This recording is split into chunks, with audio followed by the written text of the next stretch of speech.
Exodus chapter 21. These are the decrees that you will set before them. When you buy a Hebrew slave, he will serve you for 6 years, and in the 7th year he will go free, without paying anything. If he entered into slavery unmarried, he will go out alone. If he is married, then his wife will go with him. If his master has given him a wife, and she has had sons or daughters, the woman and her children will be the property of the master, and he will go out alone. If the slave says, "I love my master, my wife, and my children, and I do not want to go free," then the master will bring him before God. He will bring him to a door or a doorpost, and will bore a hole in his ear with an awl. He will be his slave forever.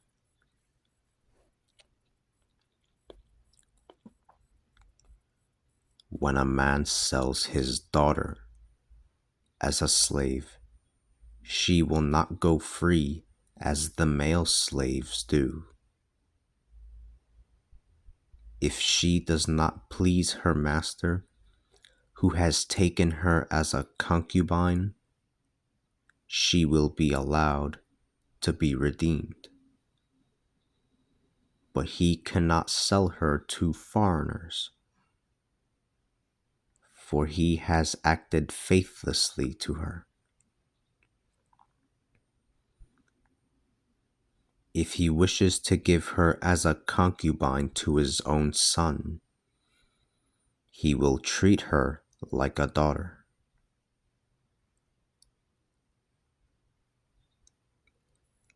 If he takes another for himself, he will not withhold her food, her clothes, or her marriage rights.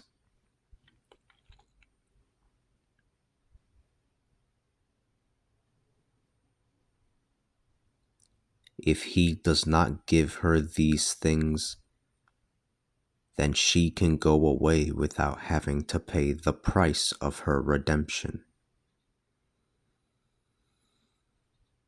Whoever strikes a man causing his death will be put to death. However, if the man did not lie in wait, but he met him by chance, there will be a place where he can flee for refuge.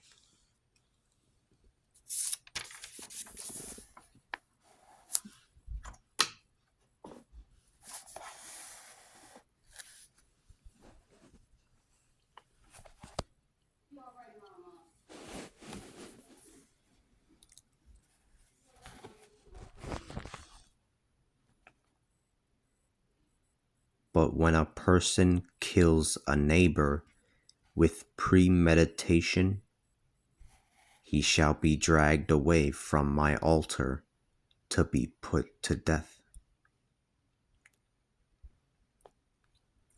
Whoever strikes a mother or a father will be put to death. Whoever kidnaps a man and either sells him or has him still in his possession shall be put to death. Whoever curses his father or his mother shall be put to death.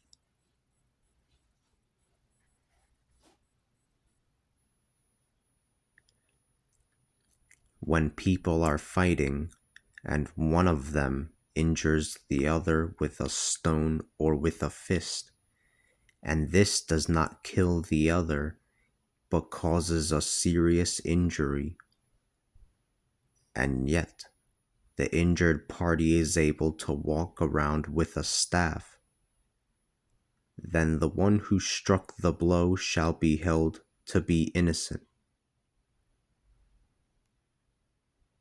He must, however, pay the victim for the time he lost on account of the injury,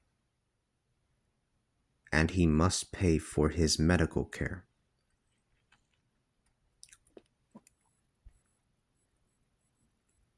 When a man strikes his male or female slave with a staff, and kills that slave, he shall surely be punished.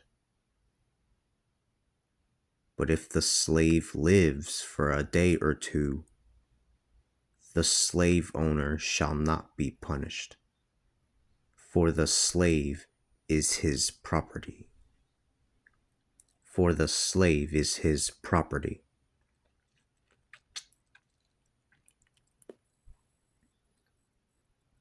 When some men fight and injure a pregnant woman so that she loses her child, but there is no other damage, they will be fined as much as the husband of the woman decides.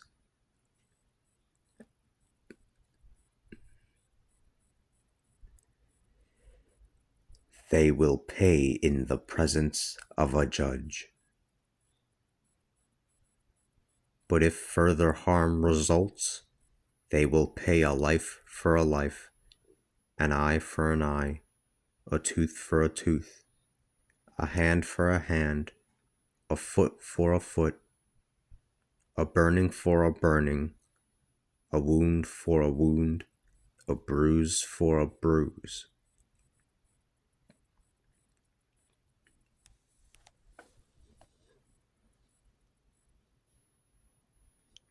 When a man strikes the eye of his male slave,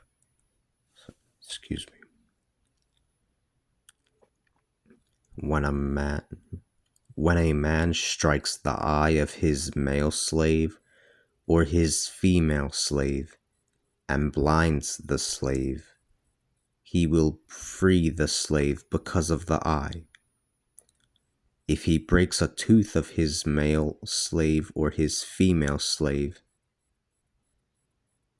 he will free the slave to compensate for the tooth.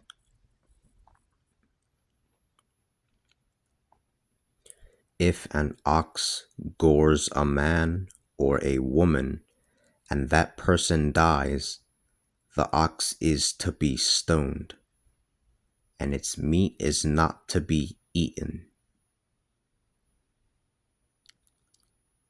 But the owner of the ox will be considered to be innocent. However, if the ox had already gored someone before, and the owner had been warned, yet failed to keep it penned up, and if the ox gores another man or woman, and that person dies, then the ox is to be stoned, and the owner is to be put to death.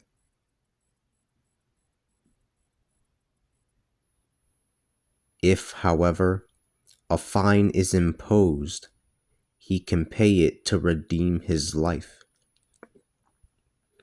as much as has been required.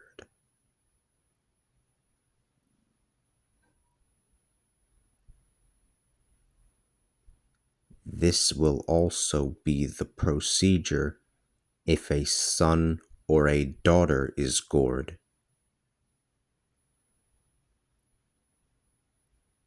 If an ox gores a male or female slave, the master of the slave will be paid 30 shekels of silver.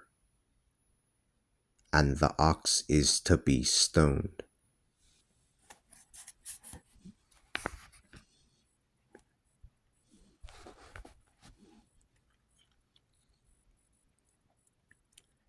If someone leaves a cistern uncovered, or digs a cistern and does not cover it, and an ox or a donkey falls into it, the owner of the cistern must take restitution and pay the owner of the animal. The dead animal will be his.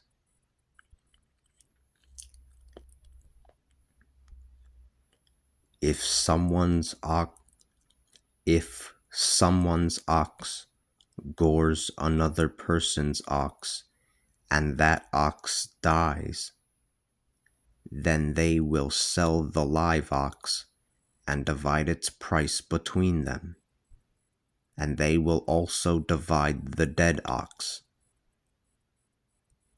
But if it is known that the ox had already gored others, and its owner had not confined it, then he must pay ox for ox, and the dead animal will be his.